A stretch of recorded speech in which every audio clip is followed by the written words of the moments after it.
I am Michelle Mazelleغ. Welcome back to my channel. So she got an email or a flyer from one of her friends about a conference that was taking place in Ghana.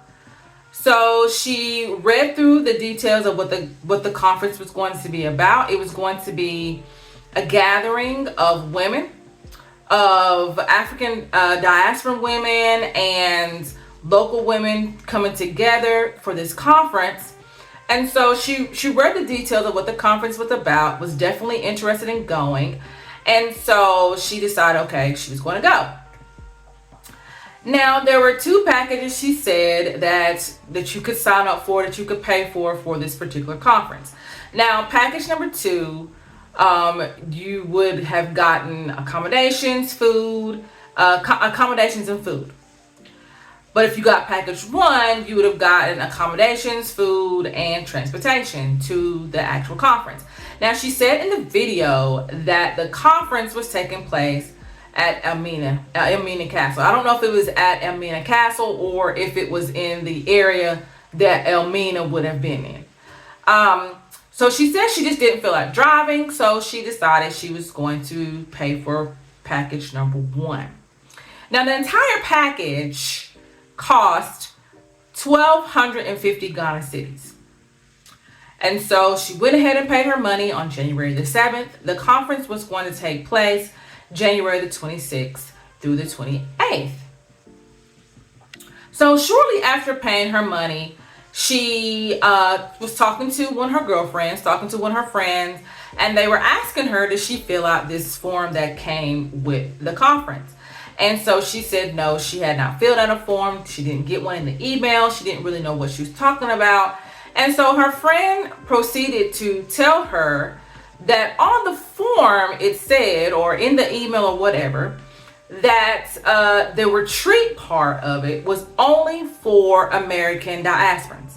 So if you were not a part of the American diasporan group, you could not go to the retreat. You could go to the conference. So obviously, from my understanding, you could just go and maybe eat, maybe explore the grounds or whatever, but maybe they had some sessions, some panel discussions or something like that. And those types of things, those types of events that were part of the conference, if you were not American diasporan, you were not able to participate in that.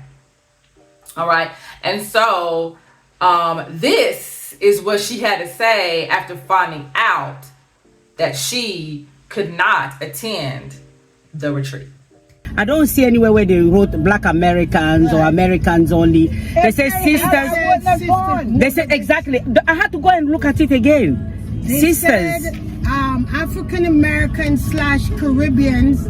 Where? Which leaflet? Yeah, this long thing I read, and it says, but why they probably was that don't their want form? African people well, you're not continental. You were born in Africa, you were raised in Africa, but you've lived as you've lived abroad. Oh, this is the one I was looking at. Was there another leaflet? I never got that one. Long one. No, I didn't see that one. Yeah, and then it says people have confused. Oh, you should send it to me, please. People have confused the conference with the retreat, and everybody's welcome to that. But this is about sisters share from the African Americans and Caribbean sharing their experiences on the continent, and the good and the bad. So I figured, oh, they want to get together and trash African women being a part of that. Exactly. That's what I said to Marcia this morning when we were walking. But I've been trying to create bridges here and have solutions, including all Africans everywhere, here and now I understand. I was telling, yes, that's what I was telling Judith, and I say this is what happened in Liberia when the Americans came down there and they started logging, making plantation and exploiting the local people, and then they built up a resentment. Right, and hostility. And that's right. So is that what we want to happen here? It's not just in Ghana, but everywhere in Africa. You Americans, you always feel I'm an American. I'm an American. I'm an American. It's like, what is it? I'm an American. What does that even mean? That you're an American? Now, I am fully aware that I don't know the other side of the story. So, you know, I don't know about what happened as far as the information being given, the conference, or anything like that. I'm only basing my opinion on what this woman's story is, or what she has said and shared on her YouTube channel. That is it. All on social media, you have African American women who are going to these countries in Africa and who are failing. They're going over there and they're not surviving. They're not able to navigate the spaces. And what do you see them doing? They're going on social media and complaining about it and mad because people are not helping them. And so when you have these women doing that and you can see that they're struggling, and then you host an event where you can actually talk to the local women, like she said in the video, to see how to navigate these spaces. And instead of you taking that opportunity to bridge the communication, to unite the, two different groups together to communicate, you decide to make it exclusionary. So basically, all the problems that you find yourself in, you're going to continue to find yourself in because you don't have anybody that actually lives on the country, that actually knows what's going on to be able to help you. The problem is that there are some African American women who do not want people telling them what they can and cannot do. That's why it was exclusionary. Because when you would have invited the local people there, if they would have invited local women there, the local women would have told them, no, you can't do that. No, you can't do that. This is what you can do. This is what you can do. And so that means that you're going to have to follow, you're going to have to listen, and you're going to have to change some kind of way of how you are navigating in these spaces, because it is already apparent that you're not navigating through the space well, which is a reason why there are some African American women who are struggling to survive in these countries of Africa because they don't know how to navigate the spaces and they're not asking for any help. And that's because they're coming to these countries with the same type of independent mentality, the same type of individualistic mentality, and then get mad when nobody helps them. So you can't really sit and complain about a situation that you could help yourself solve by just including the people who would be able to help you to better navigate in a space that you know nothing about. You have some African American women who are coming to these countries trying to buy homes, trying to build businesses, trying to include themselves in businesses, knowing good and well that majority of the countries in Africa are still predominantly ran by men. It is still a patriarchal society, and so you have to learn how to navigate that space being a woman. And unfortunately, there are some African American women who look down on women on these countries of Africa. They think that these women are weak-minded. They think that they don't have a business mind. They think that they don't own a business or own homes. And that is not even the truth. There are some very successful women in these countries of Africa, and they were successful and are successful because they know how to navigate the spaces. They live there. They know how things work. And so they will be able then to help any other woman do the same thing. The point is that these women have to actually connect with these women in these countries of Africa that they are just not willing to do. They're just not willing to do. Instead of them connecting, they are sitting over here having a retreat and a conference where it's going to be a complaining session. It's going to be a griping session. And then at the end of that session, you're still at zero. You haven't moved forward.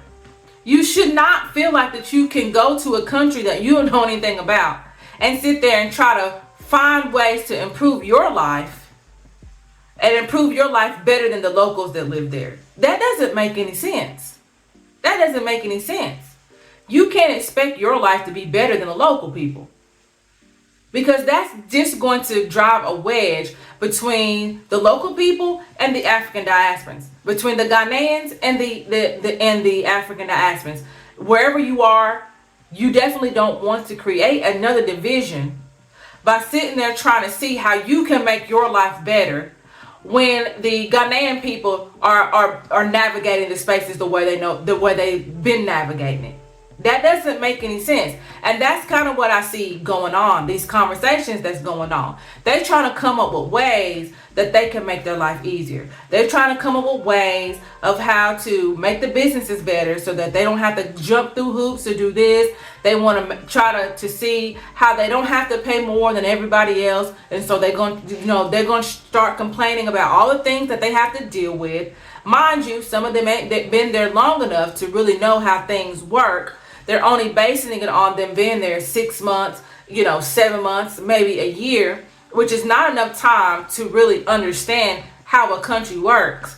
And so you have these types of discussions, and not one time is a Ghanaian present. Now, the lady in her video just literally went off. Like, she was like, that type of discriminatory, segregationist type of mentality, you need to keep back in the United States of America. If that's the reason why you're coming to Ghana, you don't need to come there then. If you're coming there to be exclusive and to have your own little neighborhood and to have your own little community, then you don't need to go to Ghana. You don't need to go to the countries of Africa, because that is not how it is there. When you go to Ghana, everybody is helping everybody. And that is just the reality of it. When you go to a festival, when you go to a funeral, when you go to a wedding, when you go to something that's big going on in Ghana, everybody has their hands in whatever's going on. Everybody has a specific job they have to do, a specific role they have to do in order for everything taking place. Nobody is sitting there trying to do things on their own. It just doesn't work that way. Everything is always done with everybody having a hand in it. And unfortunately, that's just not the way things are in the United States of America. A lot of things in the United States of America is done very individually, very individualistic mindset. There is not a camaraderie, community type where everybody is really out for the best interest of everybody. It should be that way, but unfortunately it is not. And so you get into these little cliques, you get into these little areas, you get into these little groups of people, and those are the only groups of people that you hang with. Those are the only groups of people that you talk to. And so you take that type of mentality and then you take it to these countries of Africa. And that's what I see some African diasporans doing, is that they're taking that very segregated, cliquish type of mentality to Ghana, and then you're excluding everybody. And you can't do that and expect them to connect the people. You can't connect the people being exclusionary. I said it once and I will say it again. This was a prime way for communication to happen, and it did not. It could have been a great way to start dialogue. It could be a great way to probably answer questions that they had questions about. It could have been a great way for them to be able to understand why things are the way they are, why things don't happen the way they happen. This would have been a great opportunity to dialogue.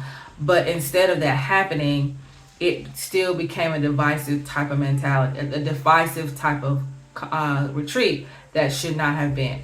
I do hate the fact that the is to the point now that she's going to be looking at the African diasporan women in a different light. Not all of them, but at least these particular women. And of course, that is not what needs to be happening. There doesn't need to be a division happening from a division.